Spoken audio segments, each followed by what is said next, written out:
বিশিষ্টজনদের প্রশংসায় ভাসল মেঘনা কন্যা। বুধবার স্বরাষ্ট্রমন্ত্রী ও সুইস রাষ্ট্রদূত সহ বিভিন্ন শ্রেণীর দর্শকদের সরব উপস্থিতিতে মুখর হয়ে চলচ্চিত্রটির বিশেষ প্রদর্শনী হয়। তারা বলেন, এই ধরনের চলচ্চিত্র সমাজে সচেতনতা বাড়াবে, নারী পাচার সহ সমাজের অসঙ্গতি রোধেও রাখবে বিশেষ ভূমিকা।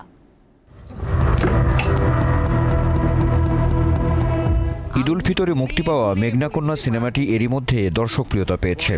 সিনেমাটির গল্প নারী পাচার, এতে উঠে এসেছে গ্রাম ও শহরের দুই নারীর শেকল ভাঙার চিত্র। রাজধানীর স্টার সিনেপ্লেক্সে বুধবার সন্ধ্যায় চলচ্চিত্রটির বিশেষ প্রদর্শনীতে উপস্থিত হন বিশিষ্টজন সহ বিভিন্ন শ্রেণীর দর্শক।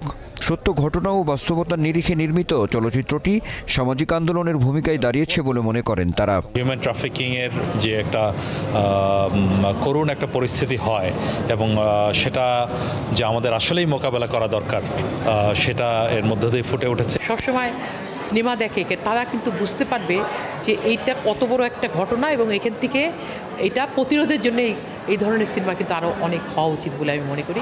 এখানে শুধু নারী সমাজই না, এখানে পুরুষ এবং অন্যান্যরা সচেতন হবে এই সিনেমাটা দেখে। মেঘনা কন্যা চলচ্চিত্রটি বিনোদনের পাশাপাশি সমাজের অসঙ্গতি রোধেও বিশেষ ভূমিকা রাখবে বলে মত বিশিষ্টজনদের। যে সমাজে কি ঘটে, সমাজের প্রভাবশালী ব্যক্তিরা যে গ্রামান্তরে যে প্রভাবশালী ব্যক্তিরা কীভাবে মিসলিড করে, সেটাই তো তুলে ধরেছেন।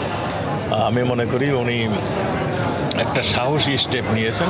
সারা জীবনের মধ্যে সবচেয়ে ভালো জিনিসের মধ্যে একটা জিনিস, fighting against crime, against trafficking, very effective.